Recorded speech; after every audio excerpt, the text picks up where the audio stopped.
You want to know how to get your characters interested in an NPC? Simple. Don't tell them a damn thing. And today, we're going to go over exactly that.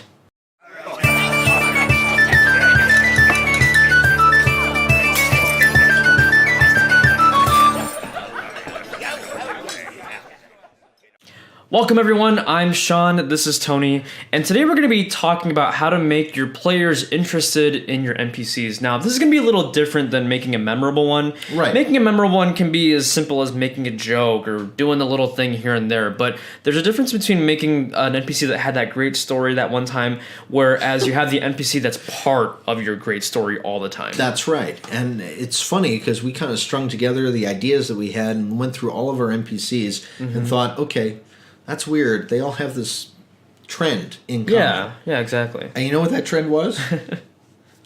Nothing. Truth be told, every single one of them has this one speck of truth to it, is that you don't tell your players everything about your NPCs. Yeah, it's kind of like, making sure that they're not an open book.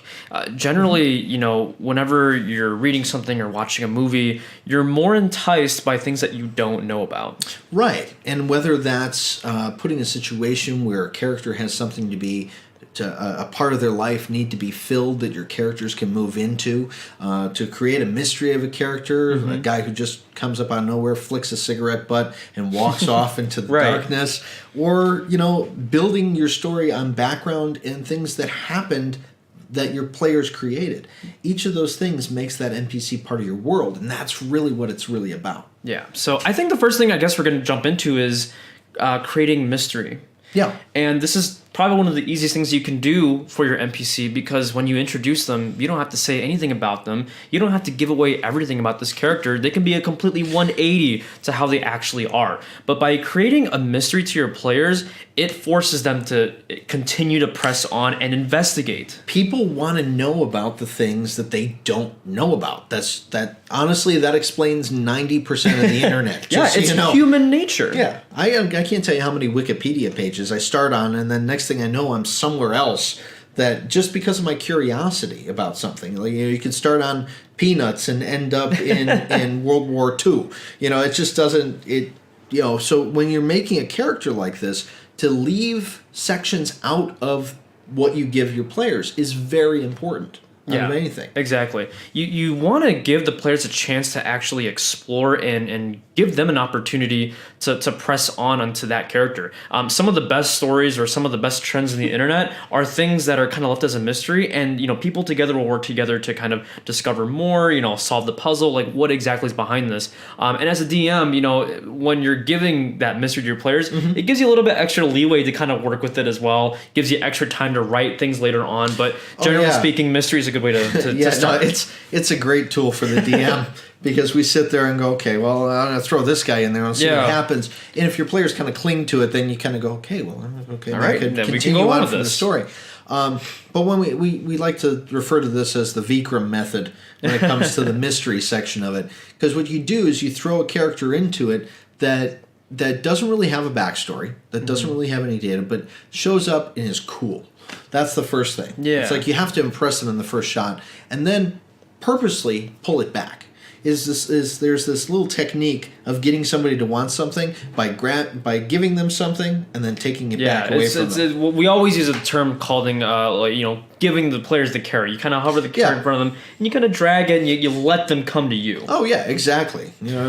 I can't tell you how many players I've trapped underneath a box with a string, but it has occurred. Yeah. But that's the mystery part of it. You got to make that something that they want to know. Your character Vikram, the reason why I bring him up is because the first time we met him was in a dark tunnel somewhere underneath a tomb somewhere, and he didn't speak to us at all, didn't want to talk to us. So we got this flavor of what that race was like, and then we gave him something, and he walked off. And we didn't see him for a while. We continued following or whatever, and we just didn't know where the heck he went. And then it created this interest thing, and the next time he appeared somewhere, we're like, oh, well, there's that guy again. We want to know more. Intrigue. And it wasn't until we started getting into things, and this is the big secret about it, is that, when we finally saw him in his home and he's cooking breakfast and, cutting flowers and all that kind of stuff. He's a softie. it made it seem like there was more depth to him. But the funniest thing is, if you really look at what we actually know about this character, is absolutely nothing. It's created by your players, and that goes into the adaptability.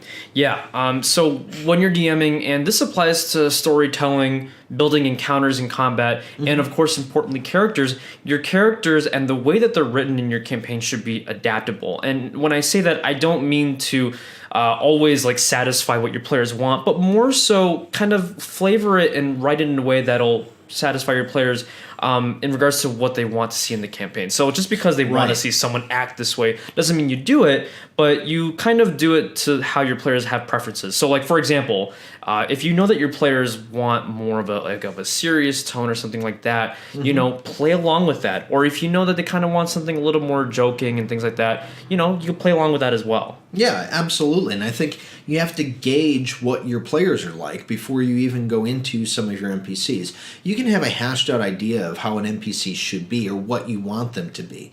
For example, Lilo, Tinkertut, in my original campaign with it, started him off just as the NPC quest giver for this thing to go find this girl, Amelia. Well, what ended up happening with it is there was one session, the first session with it, they're trying to get into his room, and this guy put up a barrier on the door, and all of a sudden he started to become this annoying, leave me alone kind of character. And the interesting thing was, and I was in the party, the players like, oh, this is great. We like annoying this guy. And that became one of the big quirks of that character just because of something that we did. Yeah, the players used to sit there and frustrate him on purpose. I don't know whether it was just to hear me do a high-pitched voice or whatever, but it created this thing. They loved to irritate this guy, which was weird. Yeah. But that was because I adapted the character from what I originally had to how my players reacted to that character. And don't worry, not all of your NPCs are going to be built because your players like to annoy them. A lot of players might feel invested. Maybe they want to help build this character up and become a better person.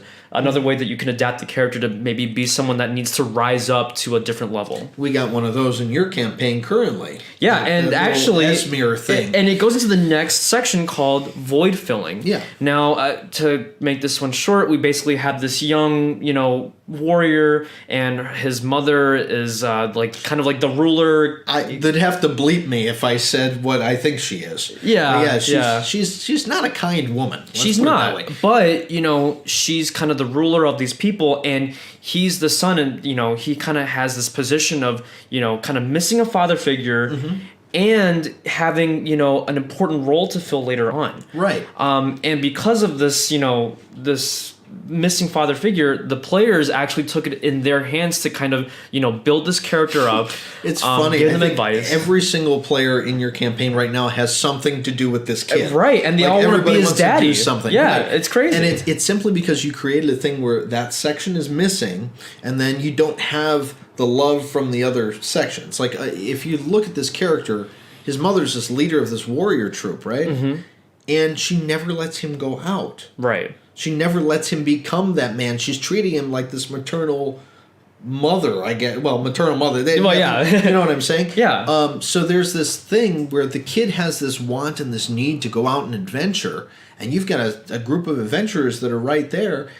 You, as a player, want to fill that void to help that character become better. Yeah, you go, something good can happen of it, and the fact that he's younger works really great because, maybe we can raise him to be a good king, and we can make him in charge of the... Oh, there's an idea.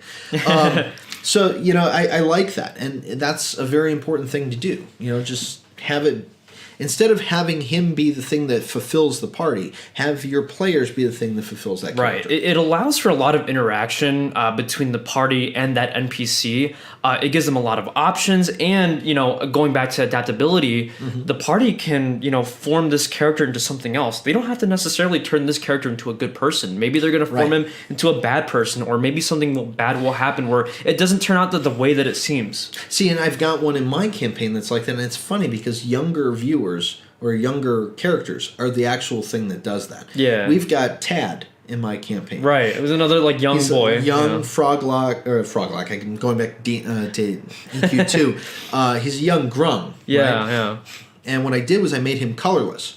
So every action that the players do changes the color that he's getting. So he witnessed a very gruesome death, and he turned red on one part of his head. And I actually have the mini, and I paint a little bit more of the mini each time that we play, and it's kind of a neat thing.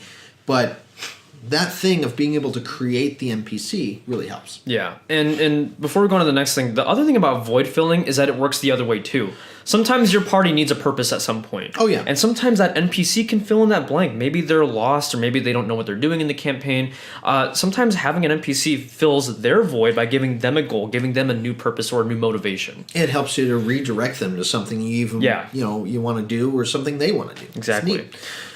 Now, the last thing is kind of interesting because it's actually very important, and it's sometimes when you do a lot of it or none at all, and this is backstory. Yeah, and backstory comes up because you want to create these famous or infamous characters in your campaign somewhere. And the coolest thing, and the difference between this and a mystery, you've got a person who is there in the party that is just kind of this, James Bondy kind of character. He just shows up, ping, does something, and then disappears. Whereas the backstory is your lore. It's your story about different parts of your world where these people come out. You've got a king in your campaign, and I think the best example is your Jezebel character. Yeah, so in my campaign, I have this drow woman who used to rule the drow, and she was buried years ago. And before she actually popped up in the campaign, the players would always hear stories or her history or how she had affected the world previously. Right. And you build up this character by, creating all this backstory, creating this history, and already, your players' brains are already thinking like, oh my god, maybe she's really powerful, maybe she's really mean. What do we do? Right. And then what happens is that whether she's a villain or a hero with something, when your characters finally meet this person, your characters are in awe. They're like going, ooh, she's kind of neat. Yeah, they already have an impression based off of the backstory that they've already gotten from maybe NPCs that they talk to, books that they've read, maps, all these different things that they can gather. And I want to point out, your Jezebel character with it, we heard so many stories about how bad things were. Like, oh yeah, she was very vicious and a good ruler and all these different things. Yeah. But she was, strong and caused all these problems and this and whatever. And there's a reason why they buried her and all this other stuff. That way, when we met her, like even before meeting that NPC, we knew this one means business. I'm not sure if we really want to, go up against her or anything like that. So a lot of us pledged ourselves, like my liege, that kind of stuff, And it was just because of the backstory that you built around it. And I think that's very, very important as our fourth one. Yeah. So I know we went over these 4 different topics. It's important to know that as you write NPCs or if you make one up on the spot, generally speaking, these don't happen in order. Sometimes, you have an NPC that just has a mystery, or sometimes you create an NPC to fill the void. It's not going to happen in a certain manner, and you're going to have to, going back to the adaptability, you as a DM will have to adapt with your players, with your story, and kind of create the NPC and shape it as you need it to be fit. Right, because when you take a look at things out of a book, for example, and you see an NPC out of that book, it gets into a thing of it doesn't really give you a lot of detail. It doesn't really give you a lot of stuff. Homebrewing, you're able to change that, to bend it, to make it something that's your own. And you can't just grab, Gunthark, the merchant over here, and just make him nothing like what it says in the book. You absolutely have to create something on your own to make it more interesting. I've tried running things over at the Adventurers League, at the Homebrewers League that we've been doing. Yeah. And it's harder to do than it is homebrewing. It's weird for me. Yeah, it's almost harder when you have a guideline or a script. Because you feel like you're stuck to it. So our advice to you is, even if you have a book campaign that you're running, that you're kind of tweaking and tailoring yourself, is to make it your own. Make that character, throw some strange quirk in there that's not in the book. What's it going to affect other than enjoyment of your players, right? Exactly. That strange quirk might be your next plot hook. Absolutely. Now, before we end off, I want to make sure that you guys know that you can like and subscribe over there, because we haven't done that in a while. It's over there. And then we actually have some things coming up.